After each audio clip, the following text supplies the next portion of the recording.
എല്ലാവർക്കും സ്വാഗതം. ഉദാഹരണശേഷിക്കുറവിൻ്റെ മാനസിക കാരണങ്ങളെക്കുറിച്ച് കഴിഞ്ഞ വീഡിയോയിൽ നമ്മൾ ചുരുക്കി സൂചിപ്പിച്ചിരുന്നു.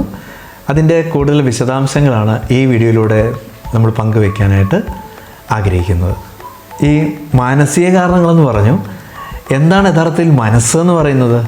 ഒരുപാട് നിർവചനങ്ങളുണ്ട്. ഏറ്റവും ലളിതമായിട്ട് പറഞ്ഞാൽ, ഇതുവരെ നമ്മൾ കടന്നു പോയിട്ടുള്ള ജീവിതാനുഭവങ്ങളുടെ ഒരു പ്രതിഫലനമാണ് നമ്മുടെ ഇപ്പോഴത്തെ മനസ്സ്. ഈ അനുഭവങ്ങൾ കൂടുതൽ നെഗറ്റീവായിട്ടുള്ളതാണെങ്കിൽ അപ്പോൾ അതിലൂടെ നമ്മളിലേക്ക് പകരപ്പെടുന്ന വികാരവും നെഗറ്റീവ് തന്നെയായിരിക്കും, അല്ലേ?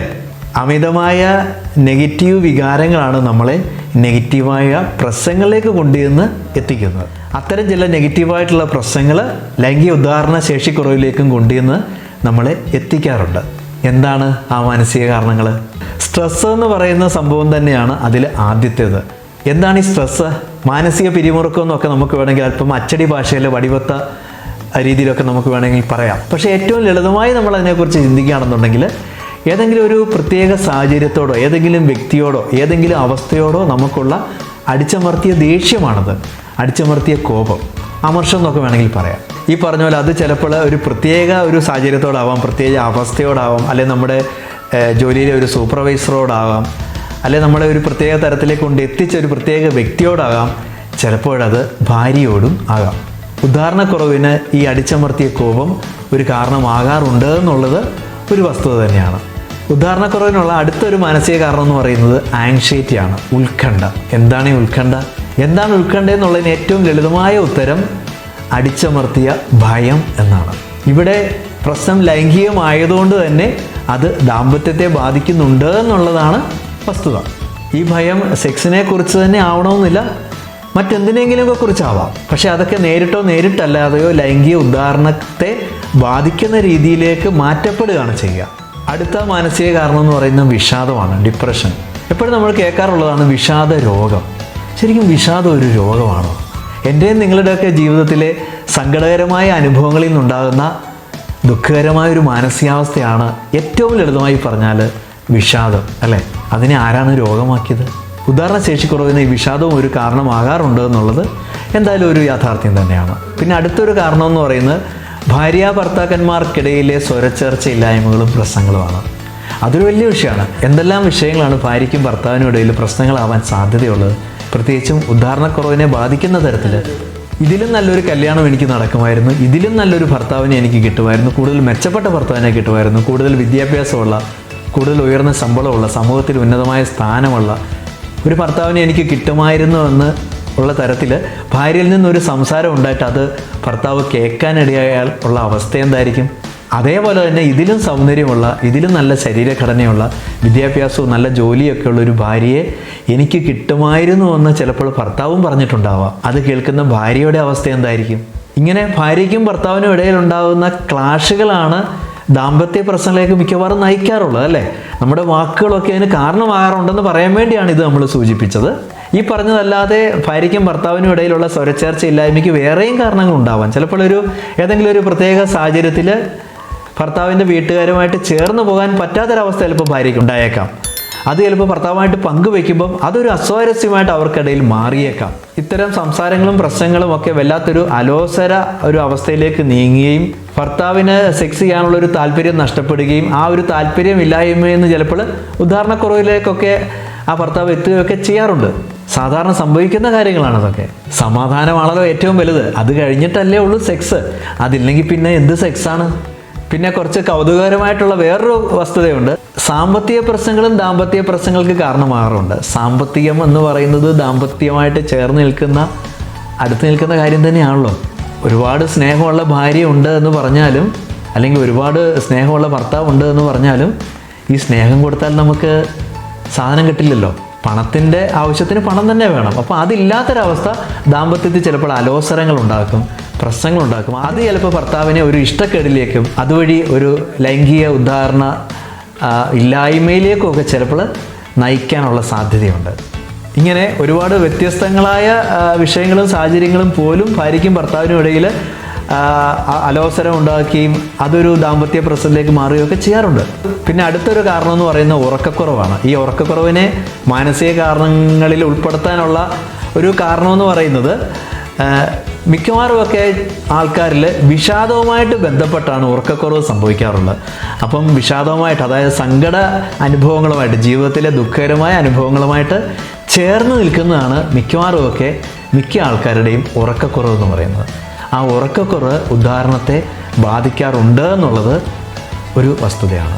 ഈ പറഞ്ഞതിൻ്റെ ഒരു ശാരീരിക തലമെന്ന് പറയുന്നത് തുടർച്ചയായിട്ടുള്ള ഉറക്കക്കുറവ് ചിലപ്പോൾ ഉയർന്ന രക്തസമ്മർദ്ദത്തിലേക്ക് നയിക്കാനുള്ള കാരണമാവാറുണ്ട്. അപ്പം അത് അങ്ങനെ ചിന്തിക്കുമ്പോൾ പോലും ഉദാഹരണക്കുറവ് എന്ന് പറയുന്ന, അല്ലെങ്കിൽ ഉദാഹരണശേഷിക്കുറവിലേക്ക് അത് പരോക്ഷമായിട്ട് നമ്മളെ നയിക്കാറുണ്ടെന്നുള്ളത് ഒരു വസ്തുതയാണ്.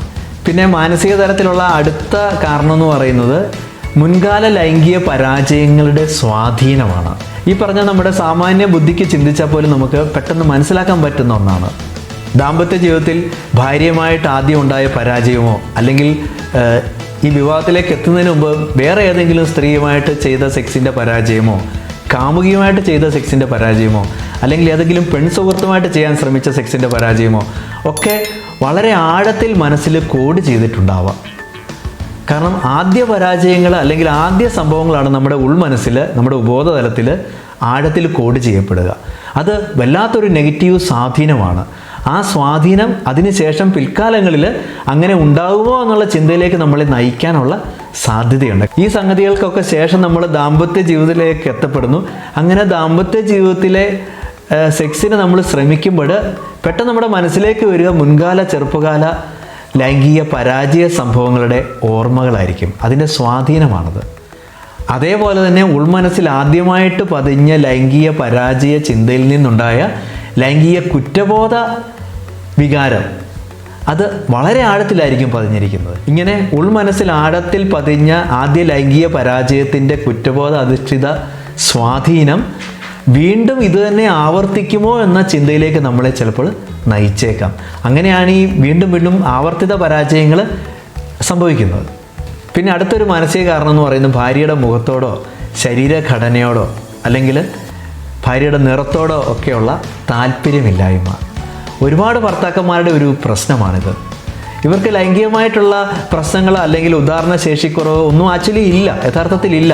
പക്ഷേ ഈ പറയുന്ന സ്വന്തം ഭാര്യയുമായിട്ട് സെക്സ് ചെയ്യാണ്ട് ശ്രമിക്കുമ്പോൾ ഇവരുടെ മനസ്സിൽ ഇങ്ങനെ ഒരു താല്പര്യക്കേട് ഉള്ളതുകൊണ്ട് തന്നെ ശരിയായൊരു ഉദാഹരണത്തിലേക്ക് എത്താതെ പോവുകയാണ് ചെയ്യുക. എന്താണ് ഇതിന് കാരണം? ഏതൊരു മനുഷ്യൻ്റെയും ഉപബോധ മനസ്സിൻ്റെ വളർച്ചയുടെ ഏറ്റവും പ്രധാനപ്പെട്ട ഘട്ടമെന്ന് പറയുന്നത് നമ്മുടെ 14-15 വയസ്സിനുള്ളിലുള്ള കാലഘട്ടമാണ്. ഏതൊരു വ്യക്തിയുടെയും വ്യക്തിത്വത്തിൻ്റെയും മനോലൈംഗിക വ്യക്തിത്വത്തിൻ്റെയും ഒക്കെ അടിത്തറ എന്ന് പറയുന്നത് ഏകദേശം 14 വയസ്സിനുള്ളിൽ നടക്കുന്ന നെഗറ്റീവും പോസിറ്റീവുമായിട്ടുള്ള അനുഭവങ്ങളാണ്. അപ്പം ആ ഘട്ടങ്ങളിൽ വളരെ കൗതുകപൂർവ്വം നമ്മളെ ഇഷ്ടപ്പെടുത്തി അല്ലെങ്കിൽ നമുക്ക് ഇഷ്ടം തോന്നിയ ഒരു മുഖമുണ്ടാകാം. ചിലപ്പോൾ അത് നമ്മൾ ആ പ്രണയമൊന്നും ആയിരിക്കണമെന്നുമില്ല. അതേപോലെ തന്നെ ബോധമനസ്സ്, അതായത് കോൺഷ്യസ് മൈൻഡ് ഏറ്റവും കൂടുതൽ സജീവമാകുന്ന ഒരു 14 വയസ്സിനും 21 വയസ്സിനും ഇടയ്ക്കുള്ള കാലഘട്ടവും വളരെ പ്രധാനപ്പെട്ടതാണ്. അപ്പം ഈ പ്രായത്തിനൊക്കെ ഇടയ്ക്ക് നമുക്ക് ഉള്ളിൽ ഒരു പെൺകുട്ടിയോട് തോന്നുന്ന ഒരു കൗതുകം, ചിലപ്പോഴത് പ്രേമം തന്നെ ആയിരിക്കണമെന്നില്ല, അവൾ പോലും അറിയാതെ നമ്മൾ രഹസ്യത്തിൽ കണ്ട് ഇഷ്ടപ്പെടുന്നതായിരിക്കും. അപ്പം അങ്ങനെ ആദ്യമായിട്ട് പതിയുന്ന പെൺകുട്ടിയുടെ മുഖം, ആ മുഖഭാവം, ആ മുഖത്തിൻ്റെ ഘടന, ശരീരഘടന, അവളുടെ നിറം ഒക്കെ നമ്മുടെ മനസ്സിൽ വളരെ ആഴത്തിലാണ് കോഡ് ചെയ്യുക. കാരണം നമ്മുടെ ഉപബോധ മനസ്സുകളുടെ ഒരു പ്രത്യേകത എന്ന് പറയുന്നത് ആദ്യത്തെ കോഡിങ് വളരെ ആഴത്തിലുള്ളതായിരിക്കും. അത് പറിച്ചെടുത്ത് കളയാനായിട്ട് പലപ്പോഴും നമുക്ക് സാധിക്കാതെ വരികയാണ്. നമ്മൾ അതുമായിട്ട് കണക്ട് ചെയ്താണ്, അതുമായിട്ട് ബന്ധപ്പെടുത്തിയാണ് പിന്നീട് കാണുന്ന പെൺകുട്ടികളെയൊക്കെ നമ്മൾ കാണുക. അപ്പം അതുമായിട്ട് ചേർത്ത് വയ്ക്കാൻ പറ്റുന്ന ഒരു പെൺകുട്ടി ഉണ്ടോ എന്നാണ് നമ്മുടെ മനസ്സ് അറിയാതെ തേടുന്നത്. ആ ഒരു മുഖവുമായിട്ട് അല്ലെങ്കിൽ ആ ഒരു ശരീരഘടനയുമായിട്ട് ആ ഒരു നിറവുമായിട്ട് യാതൊരു ബന്ധവും ഇല്ലാത്ത ഒരു പെൺകുട്ടിയാണ് നമ്മൾ ഭാവിയിൽ കല്യാണം കഴിക്കുന്നതെങ്കിൽ ചിലപ്പോൾ ഒരു താല്പര്യക്കുറവ് നമ്മൾ പോലും അറിയാതെ നമ്മളിൽ നിന്ന് ഉടലെടുത്തേക്കാം. അതിനോടൊരു സാധ്യത കിടപ്പുണ്ട്. കാരണം നമ്മുടെ ഉൾമനസ്സ് എപ്പോഴും കമ്പയർ ചെയ്താണ് ചിന്തിക്കുക. എവിടെയെങ്കിലും ലിങ്ക് ഉണ്ടെങ്കിൽ ആ ലിങ്കുമായിട്ടൊന്ന് കണക്ട് ചെയ്തിട്ടാണ് പലപ്പോഴും അതിനെ ചിന്തിക്കാനായിട്ട് സാധിക്കുക. അതാണ് അതിൻ്റെ ഒരു ശൈലി. അപ്പം അങ്ങനെയാണ് ഈ ഒരു പ്രശ്നത്തിലേക്ക് നമ്മൾ എത്തപ്പെടുന്നത്.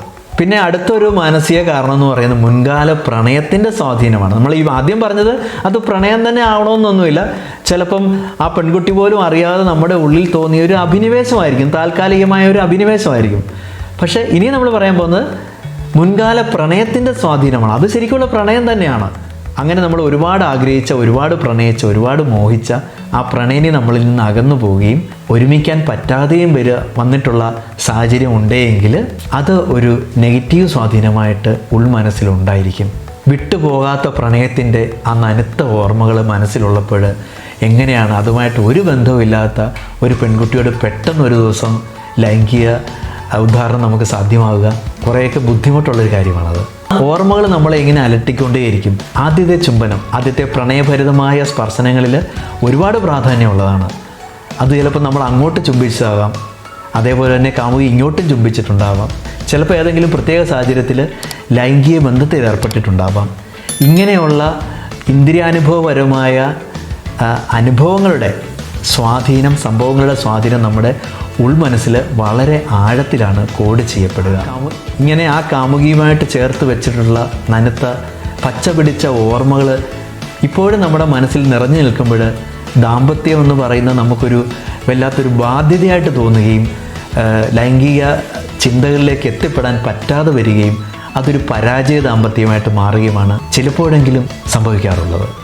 ആ കാമുകിയുമൊത്ത് ബൈക്കിൽ പോയ ഓർമ്മകൾ, അവളുമായിട്ട് ബൈക്കിൽ പോയ വഴികൾ, അങ്ങനെ മുട്ടിയൊരുമയിരുന്ന് സംസാരിച്ച പാർക്ക്, ഒരുമിച്ച് കൈകോർത്ത് നടന്ന ബീച്ചുകൾ, പിന്നെ നമ്മൾ ഒരുമിച്ച് നടന്നു പോയിട്ടുള്ള ഇടവഴികൾ ഒക്കെ നമ്മളിലേക്ക് സ്ഥലവും സമയവുമായിട്ട്, കാരണം ഓരോ കാര്യങ്ങളും നമ്മളിലേക്ക് കടന്നു വരുന്നത് പ്രത്യേക സമയമായിട്ട് കണക്ട് ചെയ്താണ്, പ്രത്യേക സ്ഥലവുമായിട്ട് കണക്ട് ചെയ്താണ്. അപ്പം മനസ്സിൽ കോഡ് ചെയ്യുന്ന സ്ഥലം, സമയം, ഇന്ദ്രിയാനുഭവങ്ങൾ നമ്മൾ കണ്ടും കേട്ടും തൊട്ടുമൊക്കെ അനുഭവിച്ചറിഞ്ഞ ആ പ്രണയത്തിൻ്റെ മധുരിക്കുന്ന, വേദനിപ്പിക്കുന്ന, അതായത് നെഗറ്റീവായിട്ട് വന്ന് ഭവിച്ചിരിക്കുന്ന അത്തരം ഓർമ്മകൾ ദാമ്പത്യ ഒരു പരാജയ ചിന്തയിലേക്ക് നമ്മളെ നയിക്കുകയും അത് ഒരു ഉദാഹരണശേഷിക്കുറവിലേക്കൊക്കെ നമ്മളെ കൊണ്ടുവന്ന് എത്തിക്കുകയും ചെയ്യാറുണ്ട് എന്നുള്ളതാണ് ഈ പറഞ്ഞതിൻ്റെ ഒരു ചുരുക്കം.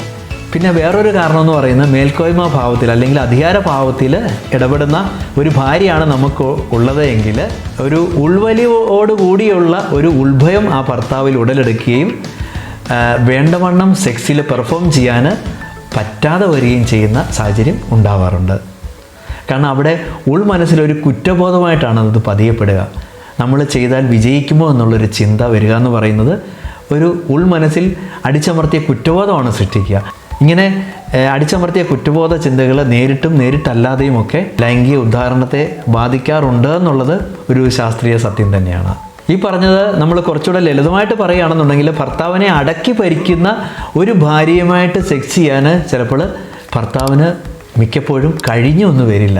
അങ്ങനെ സാധിക്കുന്നുണ്ടെങ്കിൽ തന്നെ അതൊരു യാദൃച്ഛിക സംഭവമായിട്ട് മാറിപ്പോവുകയാണ് ചെയ്യുക. കാരണം സ്വാഭാവികമായിട്ടും ഭർത്താവിനെ അടക്കി ഭരിക്കുന്ന ഒരു ഭാര്യയെ ലൈംഗികമായിട്ട് തൃപ്തിപ്പെടുത്താൻ പറ്റുമോ എന്ന് കൂടെ ജീവിക്കുന്ന ഭർത്താവ് ചിലപ്പോൾ ചിന്തിച്ചേക്കാം.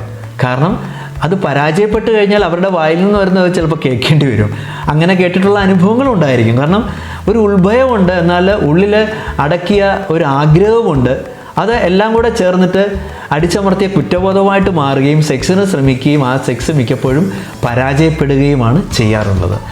നമ്മൾ ഈ ചർച്ച ചെയ്ത മാനസികമായിട്ടുള്ള ഉദാഹരണശേഷിക്കുറവിൻ്റെ കാരണങ്ങൾ ഏറ്റവും പ്രധാനപ്പെട്ട ഏതാനും കാരണങ്ങൾ മാത്രമാണ്. ഇനിയും കാരണങ്ങൾ ഉണ്ടാവാം, പക്ഷേ നമുക്ക് ബാധിക്കാനിടയുള്ള ഏറ്റവും പ്രധാനപ്പെട്ട കാര്യങ്ങൾ മാത്രമാണ് നമ്മളിവിടെ ചർച്ച ചെയ്തത്. വളരെ ചെറുപ്പം മുതലേ ജീവിതാനുഭവങ്ങളിലൂടെ നെഗറ്റീവായിട്ടും പോസിറ്റീവായിട്ടും ഒക്കെ നമ്മളിലേക്ക് കോഡ് ചെയ്യപ്പെട്ട ജീവിതാനുഭവങ്ങളുടെ ഒരാകത്തുകയാണ് നമ്മുടെ വ്യക്തിത്വം എന്ന് പറഞ്ഞല്ലോ. ശരിക്കും നമ്മുടെ മനോലൈംഗിക വ്യക്തിത്വം എന്ന് പറയുന്നതും അത് തന്നെയാണ്. ലൈംഗികമായിട്ട് നേരിട്ട് കണക്ഷനുള്ള സംഭവങ്ങൾ തന്നെ ആകണമെന്നില്ല മിക്കപ്പോഴും ലൈംഗിക പ്രശ്നങ്ങളിലേക്ക് നമ്മളെ നയിക്കുന്നത്. അങ്ങനെയുള്ള കാര്യങ്ങൾ മാത്രം നമ്മൾ ആലോചിച്ച് വിഷമിക്കേണ്ട കാര്യമില്ല. ചിലപ്പോൾ ലൈംഗികതയുമായിട്ട് യാതൊരു ബന്ധമില്ലാത്ത ഈ പറഞ്ഞ പോലെയുള്ള കാരണങ്ങളും നമ്മളെ ലൈംഗിക ഉദാഹരണശേഷിക്കുറവിലേക്കൊക്കെ നയിക്കാറുണ്ട് എന്നുള്ളതാണ് ഒരു വസ്തുത. അപ്പോൾ പറഞ്ഞുകൊണ്ട് വരുന്ന വളരെ ചെറുപ്പം മുതലുള്ള ജീവിതാനുഭവങ്ങളിലൂടെ നമ്മളിലേക്ക് കടന്നു വരുന്ന ആ ഒരു വികാരങ്ങളാണ്, നെഗറ്റീവും പോസിറ്റീവായിട്ടുള്ള വികാരങ്ങളാണ് നമ്മുടെ വ്യക്തിത്വത്തിൻ്റെ അടിത്തറ എന്ന് പറയുന്നത് അല്ലേ. അപ്പം അതിൽ തന്നെ ലൈംഗികതയുമായിട്ട് നേരിട്ട് ബന്ധപ്പെട്ട സംഭവങ്ങളുണ്ടാവും, ലൈംഗികതയുമായിട്ട് യാതൊരു ബന്ധമില്ലാത്ത സംഭവങ്ങളുണ്ടാവും. എന്തു തന്നെയായാലും ബന്ധമുള്ളതും ബന്ധമില്ലാത്തതുമായ അനുഭവങ്ങളുടെ സ്വാധീനത്തിൽ നമുക്ക് അറിഞ്ഞോ അറിയാതെയോ വന്നുപെടുന്ന ഒരു അവസ്ഥയാണ് ചിലപ്പോഴെങ്കിലും ഈ ലൈംഗിക ഉദ്ധാരണക്കുറവെന്നൊക്കെ പറയുന്നത്. ഒട്ടേറെ ആൾക്കാരിൽ ഇന്ദ്രിയാനുഭവങ്ങളുടെ കടന്നു വരുന്ന ഈ നെഗറ്റീവ് വികാരങ്ങളുടെ സ്വാധീനത്തിൽ സംഭവിക്കുന്ന ഈ ഉദാഹരണശേഷിക്കുറവ് സ്വാഭാവികമായിട്ട് മാറിപ്പോകാറുണ്ട്, പ്രത്യേകിച്ച് ഒന്നും ചെയ്യാതെ തന്നെ. കാരണം ഈ പ്രകൃതി തന്നെ ഓരോ നെഗറ്റീവായിട്ടുള്ള ഇന്ദ്രിയാനുഭവങ്ങളെയും അതിൻ്റേതായ തലത്തിൽ സ്വീകരിച്ച് സ്ഥിരീകരിച്ച് ബാലൻസ്ഡ് ആക്കാനുള്ള ഒരു അവസ്ഥ നമുക്ക് ചുറ്റും നമ്മൾ പോലും അറിയാതെ സൃഷ്ടിച്ചിട്ടുണ്ട്. ഈ പ്രക്രിയ ചിലപ്പോൾ സംഭവിക്കുന്നത് സെക്സുമായിട്ട് യാതൊരു ബന്ധവുമില്ലാത്ത സാമൂഹിക സമ്പർക്കങ്ങളിലൂടെ ആയിരിക്കാം, അല്ലെങ്കിൽ ആശയവിനിമയത്തിലൂടെ ആയിരിക്കാം, അല്ലെങ്കിൽ ഇന്ദ്രിയാനുഭവങ്ങളുടെ ഒരു പുനരാവിഷ്കരണം അവരറിയാതെ തന്നെ കണ്ടും കേട്ടും ഒക്കെ സംഭവിക്കുന്ന ചെറിയ ചെറിയ അനുഭവങ്ങളിലൂടെ ആയിരിക്കും. അതിനൊന്നും സെക്സുമായിട്ട് ബന്ധം വേണമെന്ന് യാതൊരു നിർബന്ധവുമില്ല. കാരണം സ്വാഭാവികമായിട്ട് നമ്മളിലേക്ക് കടന്നു വന്ന അനുഭവങ്ങൾ സ്വാഭാവികത തന്നെ പലപ്പോഴും മാറിപ്പോറുണ്ട്, നമ്മളത് ശ്രദ്ധിക്കാറില്ലെന്ന് മാത്രം. പക്ഷേ എല്ലാവരിലും ആ പ്രക്രിയ അങ്ങനെ സംഭവിക്കണമെന്നില്ല. വേറൊരു വിഷയമായിട്ട് നമുക്ക് വീണ്ടും കണ്ടുമുട്ടാം. നന്ദി, നമസ്കാരം.